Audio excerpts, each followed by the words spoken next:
Virginia 1854. Just before sunrise, a single metallic crack cut through the silence, sharp, final, unmistakable. By the time men reached the blacksmith's shed, the forge still glowed, the hammer still steamed, and Master Henry Lawson lay crumpled beside his own anvil. Isaac Turner did not flee. He simply stood there, soot-covered and steady, as if the world had finally aligned. They called it madness, but the truth was colder, heavier forged. Isaac Turner entered the world the same way iron meets flame, sudden, violent, and surrounded by heat. His mother, Clara, went into labor not in a cabin or a bed, but on the packed dirt floor of the plantation forge. His father was still mid-swing on a horseshoe when she collapsed, and the overseer shouted for him to finish the work before tending to her. The hammer fell 3 more times before the blacksmith dropped it and rushed to her side, sparks still drifting through the air like fireflies. Someone joked that day, "A boy born in fire, gonna burn something someday." The master laughed, the overseer smirked, and the midwife crossed herself without a word. Clara held her newborn close, breathing in the smell of smoke and iron. She whispered to him, "You came here strong." The forge glowed behind them, casting shadows that looked almost like wings on the wall. Isaac's childhood unfolded in the rhythm of steel. While other children learned to pick cotton or shell peas, he memorized the sounds of metal, what pitch meant weakness, what vibration meant strength. He tested every scrap he found, tapping it with sticks, stones, and once even his own fist. The old blacksmith, Samuel, watched this quietly. "Boys' hands know iron before they know rest," he muttered. By age 8, Isaac was already carrying buckets of water for the quench barrel. By 10, he could pump the bellows without losing breath. By 12, he lifted hammers nearly as big as his arm. Samuel taught him everything, not with kindness, but with necessity. "A tool can save you or kill you," he'd say. "Depends on the hand, depends on the moment." Isaac listened. Isaac learned. The master, Henry Lawson, looked at the boy with a sense of ownership that went deeper than the ledger. A strong child meant strong profit. He would walk into the forge sometimes, wiping sweat with a silk cloth, and say, "This one is useful, shaped by fire and fear." Samuel bowed his head. Isaac kept working. But even then, even as a child, Isaac understood something about iron that no one else saw. That it could bend, it could break, and it could be shaped into whatever truth a hand demanded. Steel had memory, steel had will, and every tool, every horseshoe, every nail remembered the moment it was struck. Sometimes, Isaac would lie awake in the cabin, listening to the far-off pounding of the forge as Samuel worked late into the night. He imagined the iron speaking, sometimes whispering, sometimes screaming, telling him there was more to the world than this narrow, fenced-in life. The rhythm of hammering followed him into his dreams, into his breathing, into his pulse. One evening, while helping Samuel repair a wagon wheel, Isaac noticed a spider's web stretched between 2 beams above the workspace. The web glistened in the firelight, delicate yet unbroken. A spark drifted upward and landed on it, but the threads held. Samuel noticed his stare and said, "Even the smallest thing can withstand heat if it's built right." Isaac nodded. He never forgot that. By the time he reached 17, Isaac Turner was no longer a boy. His shoulders had broadened, his arms thickened, his eyes sharpened. He could lift an anvil corner with one hand. He could twist hot iron with a single wrist motion. But the master only saw labor, and the overseer only saw obedience. No one saw the ember forming behind Isaac's silence. Not yet. The forge became more than a workplace for Isaac. It became a world with its own laws, sermons, and punishments. It was the classroom that taught him how strength was shaped, the altar where he sacrificed sweat instead of prayer, and the pulpit where every hammer strike delivered a lesson no Bible verse could match. Every day began before sunrise. Isaac would step into the forge while the air was still cold, and the first act of the morning was always the same. He'd open the draft, feed the coals, and breathe life back into them. The fire always woke like a sleeping animal, slow at first, then hungry. The overseer liked to call this ritual discipline, but Isaac had another word for it: worship. Because every spark, every flare of heat, felt like the world revealing itself honestly, raw, unforgiving, full of consequence. Master Henry Lawson valued Isaac not as a man, but as a machine. He would arrive unannounced, stepping over coal dust with polished boots and a face twisted by superiority. This one makes tools that never talk back, he would boast to visiting planters. Isaac would nod politely, keeping his gaze low. But inside him, thoughts hammered themselves into shape. Every tool remembers its maker, and every man remembers his pain. The forge had rules. Isaac learned them all. Rule 1, fire reveals truth. Rule 2, iron bends only when ready. Rule 3, heat changes everything slowly, then all at once. Isaac applied these rules not just to metal, but to life. He watched men work themselves to exhaustion, watched women get punished for breathing at the wrong moment, watched children grow into shadows of what they could have been. The plantation preached obedience with scripture and fear, but the forge taught Isaac something else entirely. That pressure creates transformation. 12 hours a day, Isaac hammered horseshoes, axes, hinges, wagon rims, and chains. The chains bothered him most, not because he feared them, but because he understood them. Each link had a weak point. Each link could be broken. One strike, well-timed, could change everything. As he beat the glowing metal into place, he whispered the same sentence under his breath. Again and again. Heat makes the truth come out. The overseer didn't understand this. To him, Isaac was merely another back to break, another pair of hands to bleed. He pushed Isaac harder than anyone else, precisely because Isaac never complained. Hard work builds character, the overseer said. Isaac thought, hard work builds hammers too. Sometimes, at night, after everyone else had gone, Isaac would stay behind and watch the embers die. The forge always ended the day the same way. Quiet, dark, waiting. Isaac found comfort in that waiting. It mirrored his own heart. He knew something was forming in him, something with weight and purpose, but he also knew it wasn't ready yet. Timing mattered. A strike too soon was a strike wasted. One afternoon, while repairing a broken lock for the master's carriage, Isaac noticed a small flaw in the iron, barely visible, but enough to weaken the entire piece. Everything breaks eventually, Samuel once told him. Even men. Isaac wondered if the opposite could also be true, that everything could also be reforged. The master believed Isaac's silence meant obedience. The overseer believed Isaac's strength meant submission. But neither understood what the forge had taught him. Fire doesn't just destroy. Fire reveals. And Isaac Turner had been watching fire his entire life. Inside him, something steady, heavy, patient, something shaped by heat, was finally cooling into form. A decision. A weapon. A truth waiting for its moment. When the old overseer died of swamp fever, the plantation changed overnight. His replacement, Briggs, arrived with a grin too wide for a man who carried a whip. He was younger, hungrier, and had the kind of cruelty that didn't come from anger but enjoyment. He walked the rows like a preacher walking through a congregation, except his sermons came in the form of commands, and his scripture was written in bruises. Briggs had a philosophy he loved to repeat. Iron don't feel pain. Neither should you. He said it while forcing men to lift loads meant for mules, while making women scrub floors on bare knees until they bled, while watching children tremble under the weight of fear. When he first entered the forge, he paused, as though he had stepped into a cathedral he didn't understand. So this is where the magic happens, Briggs said, staring at Isaac like a specimen. Isaac kept his focus on the anvil, pretending he hadn't heard. Briggs didn't like that. He walked behind him, slow and deliberate, letting his boots scrape the dirt.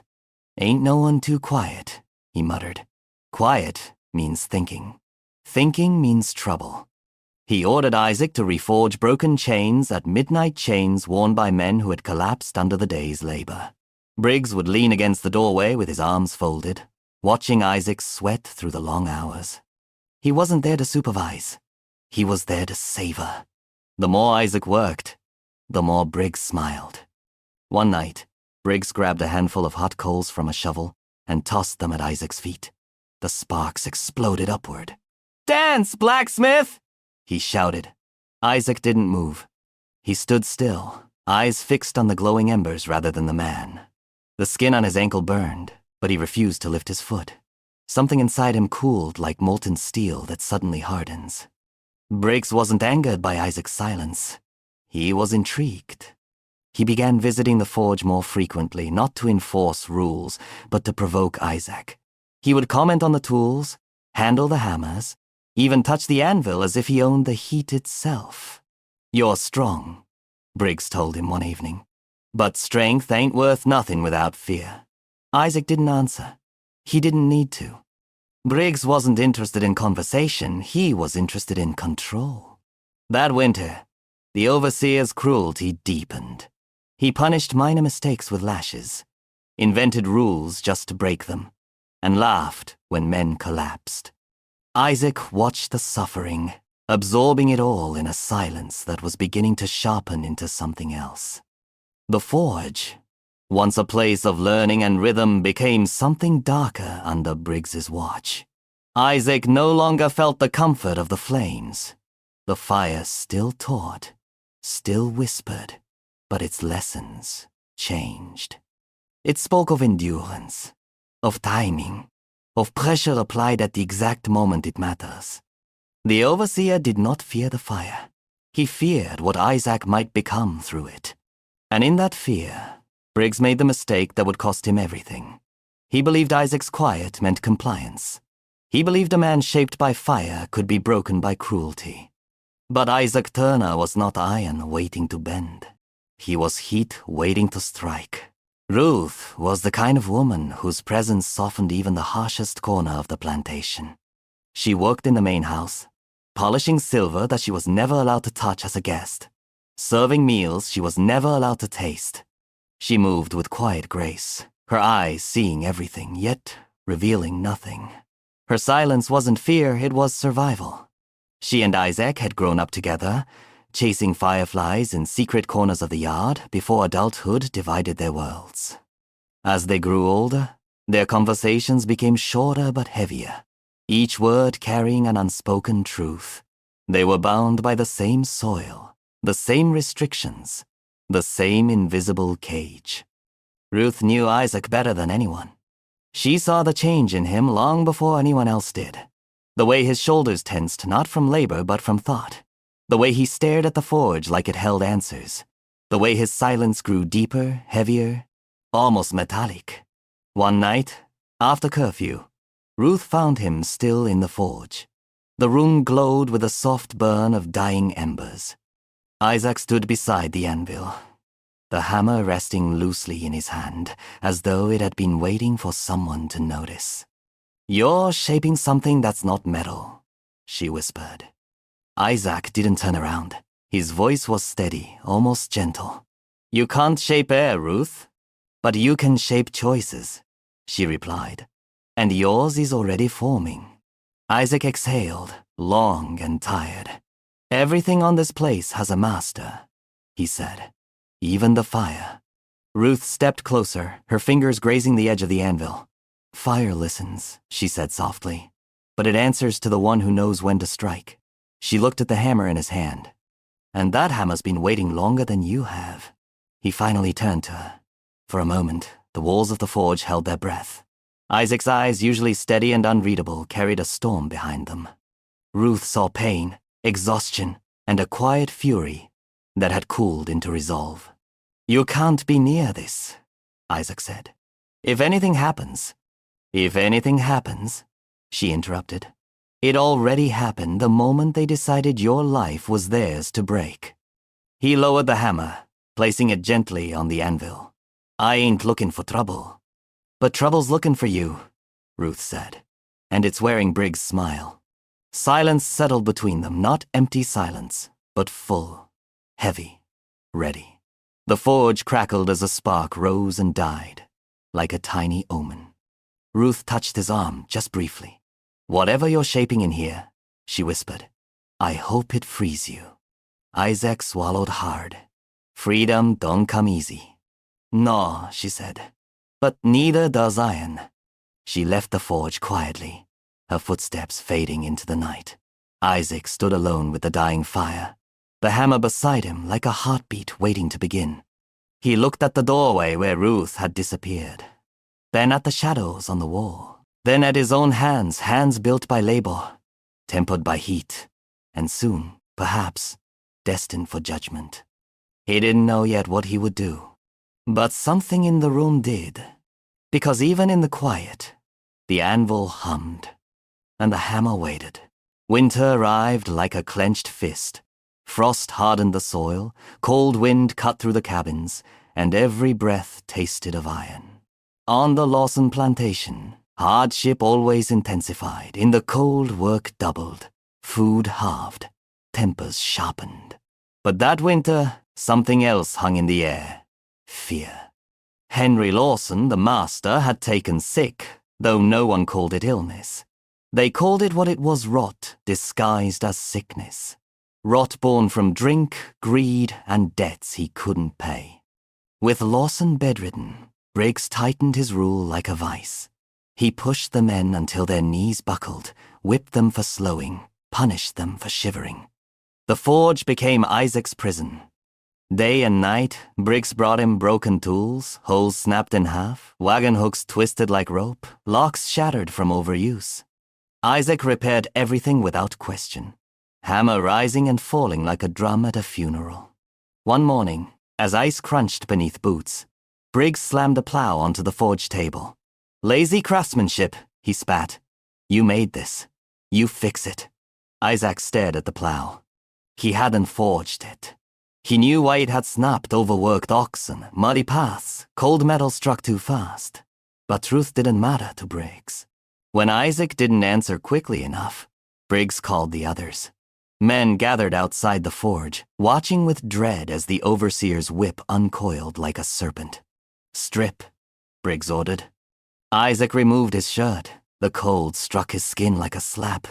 Briggs raised the whip, savoring the moment. The first lash tore across Isaac's back, opening skin with a crack that echoed through the shed. The second lash burned deeper. The third drew blood. Isaac stood silent. The men watching clenched their jaws, fists, and teeth. Ruth, passing between tasks, heard the snaps and froze. Her eyes filled, but she didn't cry, not where Briggs could see. After 10 lashes, Briggs stopped not from mercy, but boredom. Fix the plow, he said, and next time, do it right. Isaac lifted his shirt, put it back on over bleeding welts, and stepped toward the anvil. The pain didn't bend him. Pain rarely bends steel that has already been tempered. He placed the broken plow on the anvil. The metal was cold, stubborn. Isaac heated it until it glowed orange. But the plow crack reminded him of something else, of people pushed until they snapped, then blamed for their breaking. He hammered slowly, carefully, deliberately. Each strike was a heartbeat. Sparks flew like firebirds. Even the fire seemed to lean closer, listening. By midnight, the plow was fixed stronger than before, forged in silence, shaped by fury held like breath. The next morning, Master Henry Lawson limped into the forge leaning on his cane, Bible tucked under his arm. His skin was gray from drink, eyes bloodshot, voice shaking with something Isaac couldn't name, fear or arrogance or both. I hear you made mistakes, Lawson said. Kneel. Isaac knelt, not out of obedience, out of calculation. Ask forgiveness, the master said. Isaac reached beside him and picked up the hammer. Dawn had barely touched the horizon when Henry Lawson hobbled into the forge for what would be his final sermon. The cold morning light cast long stripes across the floor. Mixing with the red glow of the still waking fire, Isaac stood beside the anvil, hammer in hand, his posture calm enough to pass for obedience. Lawson leaned heavily on his cane, coughing between words. "A servant must respect his master," he said, lifting the Bible as though it weighed nothing. "A servant must understand his place." Isaac's grip tightened around the hammer. He watched the master's lips move, watched spittle collect at the corners of his mouth, watched the trembling hand holding scripture like a shield. The fire behind Isaac flared, as though exhaling. "You are nothing without me," Lawson said, leaning closer. "Nothing without my land, my name, my rule." Isaac looked down not at the floor, not in submission, but at Lawson's shadow stretching across the anvil like a stain. "Look at me when I speak," the master hissed. Isaac lifted his eyes. For the first time in his life, he truly saw Lawson not as a master, not as a man of authority, but as a brittle thing pretending to be iron. Lawson reached out, tapping the anvil with his cane. "Even this belongs to me," he said. Isaac raised the hammer. There was no shout, no hesitation, no wild anger. Just a single, perfect swing delivered with the precision of a lifetime spent listening to metal. The hammer connected with a sound like thunder trapped inside a bell. Lawson's body folded as though the blow had extinguished the bones inside him. His cane clattered to the floor. The Bible slipped from his hand and dropped into the coals, pages curling instantly, ink turning to smoke. Isaac breathed steadily, evenly, not triumphant, not trembling, just free. The forge crackled. He whispered, "Now we're equal." For a moment, the air stood still. Then the fire behind him surged, almost celebratory, as if the forge had finally witnessed the truth it had been teaching him all his life. Heat changes everything. Isaac knelt beside the anvil and placed the hammer down carefully, respectfully, as if concluding a prayer. Outside, no one had heard. Not yet. He wiped his hands in the forge water, watching the ripples distort his reflection. No guilt, no regret, no fear. Only clarity. He extinguished the fire, closed the draft, straightened his shirt. Before stepping out, he glanced once more at the burning Bible. The pages turned black, then crumbled. Scripture became ash. Isaac walked into the morning air as calmly as a man stepping out of church after confession. The sermon was over, and the world beyond the forge had no idea what sound was coming next. The alarm didn't come from a scream. It came from silence, the wrong kind of silence. Someone entered the forge and saw Lawson on the ground, saw the blood, saw the hammer.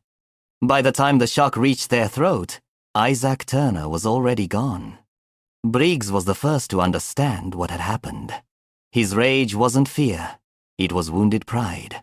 A man he believed he owned had slipped from his grip, and nothing infuriates a cruel man more than realizing he never had control in the first place. He sounded the bell. Riders mounted their horses. Dogs strained at their leashes, barking like they smelled the end of the world. Armed men poured into the woods with rifles, torches, and vengeance. They didn't call it a manhunt. They called it protecting property. But Isaac wasn't running blindly. He walked into the trees like someone stepping across a threshold he'd been studying for years. The forest wasn't an escape. It was an old friend. He knew every stream, every shadow, every hollow tree where he had once hidden tools or stolen moments of quiet. He didn't sprint. He vanished. For hours, the riders thundered through the woods, shouting orders, accusing each other of losing the trail. Isaac remained one step ahead, leaving only faint footprints and cooling embers where he'd paused to warm his hands. He moved with the calm of a man who already knew the ending of the story. By midday, posters were printed in town. African blacksmith dangerous armed with a hammer. They didn't describe his face. They described their fear. Briggs led the chase through the swamp, cursing as his boots sank into the mud. The dogs howled, confused by the mingling scents of river water and smoke. Isaac had smeared his hands with forge ash before leaving masking his trail with the smell of work, metal, and fire. The same things they'd never learned to understand. Night came fast. The woods darkened. Men who had laughed during daylight now whispered prayers. The swamp sang with insects. Moisture clung to skin like warning. Meanwhile, Isaac sat under a fallen cypress, legs folded, breathing slow and deep. The moon filtered through the leaves, painting his face in silver. In his hand, he held a single nail he'd taken from the forge, a reminder, a token, a truth. Tools were symbols. Tools were stories. And stories didn't end just because someone wanted them to. For 3 nights, the chase stretched on. Fires flared. Hounds tore at the earth.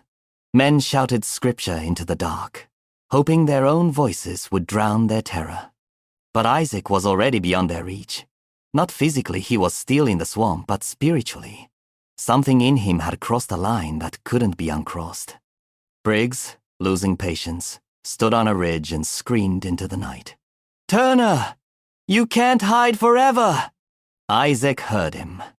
He whispered back, voice swallowed by the wind. "I ain't hiding, I'm choosing. But choice is thin when exhaustion thickens." On the 4th night, Isaac's steps began to drag. His hands trembled. The cold river water no longer revived him. He had pushed his body beyond its limits, and sunrise was coming. No man, no matter how forged in fire, can outrun the entire world forever. But Isaac hadn't been trying to outrun them. He had been trying to run long enough to understand something. The hammer freed him. Now the hunt would define him. They caught him at dawn by the river, where the current whispered louder than the dogs. Isaac stood ankle-deep in water, staring at his reflection skin smeared with ash. Eyes steady, breath even. He looked almost peaceful, but his legs finally betrayed him, trembling from days without rest. The dogs reached him first, circling, barking, but not daring to bite. Even animals understood when a man had nothing left to fear. Riders emerged from the tree line. Briggs rode at the front, face flushed with fury and triumph. "End of the line, Turner," he said, breath visible in the cold. "Get on your knees." Isaac didn't move. Briggs raised his rifle, aiming at Isaac's chest. "I said, I heard you," Isaac answered quietly. It wasn't defiance. It was recognition. 2 men stepped behind Isaac and forced him onto the riverbank. They shackled his wrists with the same iron he had forged for years. The irony wasn't lost on anyone, least of all Isaac. He looked down at the chains and murmured, "Weak spot's right there." Briggs struck him across the jaw for speaking. They dragged him back through the forest, displaying him like a trophy. People gathered along the road as the wagon rolled into town. Some cheered, some stared, some crossed themselves. Children whispered, "That's the blacksmith." One woman pressed a hand to her mouth, eyes full of something like sorrow. At the jailhouse, the sheriff asked the question everyone had been waiting to hear. "Why'd you do it?" Isaac lifted his head. His voice was calm, almost conversational, because he forgot iron cuts both ways. The sheriff blinked. Briggs clenched his fists. One guard laughed nervously, the kind of laugh men make when they aren't sure whether to be impressed or afraid. The preacher came next, summoned like a physician for a dying soul.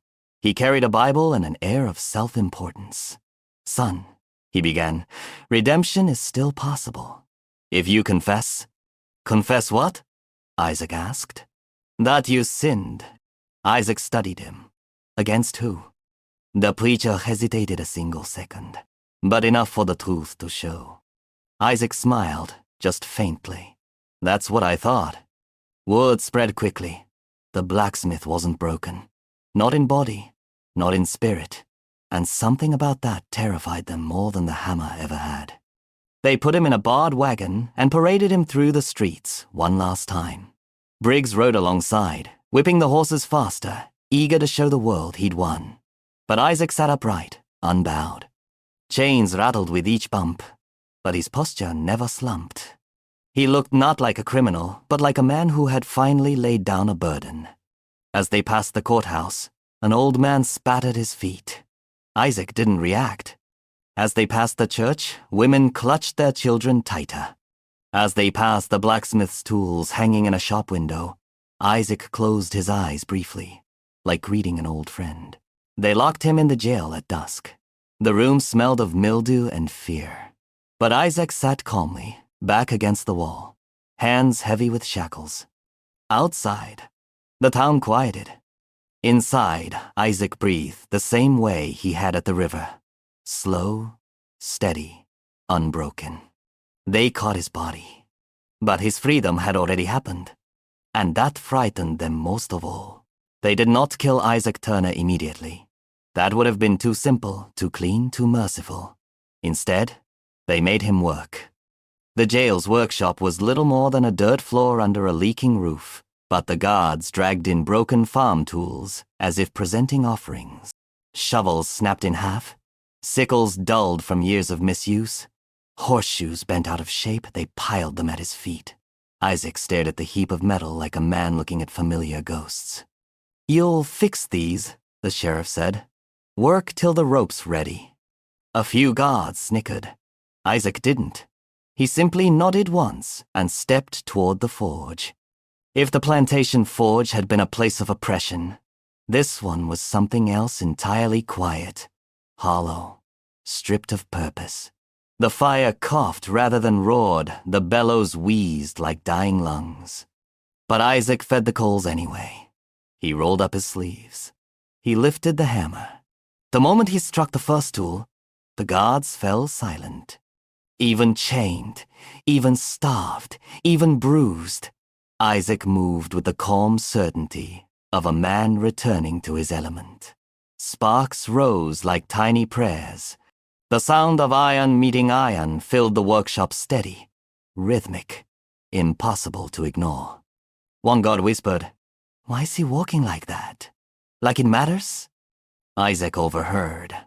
Without looking up, he answered, "Every nail remembers who made it." Days passed. The town waited for the execution, gossip filling the taverns like smoke. Some said Isaac was possessed. Others said he had no soul left to save. But there were whispers, quiet ones, about the truth behind Lawson's cruelty, behind Briggs' lash, behind the endless winter of broken tools. Whispers that tasted like guilt. Meanwhile, Isaac forged. He shaped a scythe blade with the same precision he'd use on a horseshoe. He repaired plow teeth with gentle, exact strikes. He even mended a broken door hinge the guards had brought in as a joke, turning it into something so smooth it swung like silk. His hands bled onto the tools, but he kept working. One night, a young guard lingered after the others left. "Why fix their tools?" he blurted. "After what they done." Isaac placed a finished nail on the table. "Work ain't about them," he said quietly. "Work's about me." The guard swallowed. "They hang you tomorrow." "I know." "You afraid?" Isaac paused, wiping his hands. "I've been living in fear my whole life. Rope ain't different." The boy nodded, eyes shining with something like respect or shame. He left without another word. Morning came with gray skies and rolling thunder. The townspeople gathered beside the gallows, murmuring like they were in church. Rain fell in thin, nervous drops. The sheriff read the sentence. Briggs stood in front, arms crossed, jaw clenched. Isaac stepped onto the platform without stumbling. They offered him a blindfold. He refused. "I've been in darkness long enough," he said. The hangman hesitated. Something in Isaac's eyes, steady, unafraid, forged, is what finally made him pull the lever. The trapdoor dropped. At that exact moment, thunder cracked open the sky. Some said lightning struck the old oak behind the gallows. Others swore the earth shook. Later, men claimed the forge on Lawson's plantation burst into flames on its own, though no one had lit it. But everyone agreed on one thing. The sound the rope made when it snapped tight did not sound like death. It sounded like a hammer. Years passed. The war came and went, leaving behind ashes of nations, broken chains scattered across the South, and names rewritten by history. Plantations fell. Masters fled. Overseers disappeared into corners where memory couldn't reach. When the smoke cleared, freedmen returned to the lands where they had once labored, searching for anything resembling home. On the ruins of the Lawson plantation, they found nothing but rotting wood, collapsed chimneys, and grass reclaiming the fields. But in the center of the wreckage stood one thing untouched by time or fire: the forge anvil. Half buried in the dirt, blackened from years of heat, cracked along one edge but unbroken, it remained standing like a monument that refused to fall. Someone whispered, "That's Isaac's stone." The name spread. Children would walk miles to touch it, hoping courage might pass from iron to skin. Old men gathered around it at dusk, retelling the story in voices heavy with reverence not of the killing, but of the moment a man became more than the world had allowed him to be. They spoke of Isaac Turner the way people speak of thunder, as something frightening, necessary, unforgettable. They didn't glorify the violence. They honored the truth. A man pushed past breaking, had reshaped the world with a single swing. Years later, a traveling preacher visited the ruins. He saw the anvil, placed his hand on it, and asked a local man, "Why leave this here?" The man replied, "Because it's the only honest thing that ever stood on this land." The preacher didn't argue. For decades, storms rolled across Virginia. And during every storm, there came a sound that people could never quite explain, a deep, resonant boom that echoed through the hills, even when lightning hadn't struck close.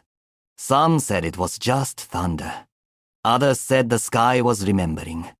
Those who had heard Isaac's hammer in the forge, the rhythm, the certainty, the purpose, said it sounded exactly the same. One night, a young boy asked his grandfather, "Did Isaac go to heaven?" The old man looked toward the ruins of the forge, where moonlight glinted off the anvil. "Son," he said, "men like him don't go anywhere. They stay. They live in every sound that tells the truth." "Like thunder?" "Like thunder," the old man nodded, "and in every hammer that ever hits iron right." As time flowed, the official histories forgot him. Textbooks erased his name. Courthouses ignored his case. Churches turned his story into a whispered caution rather than a confession. But memory, real memory, doesn't live in books or sermons. It lives in work, in hands, in fire, in the echo of steel striking steel.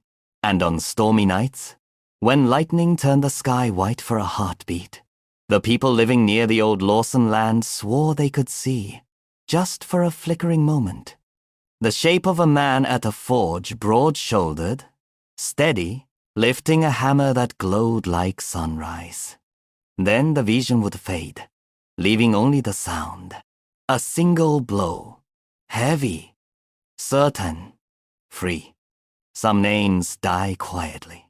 Isaac Turner's rang forever, on iron,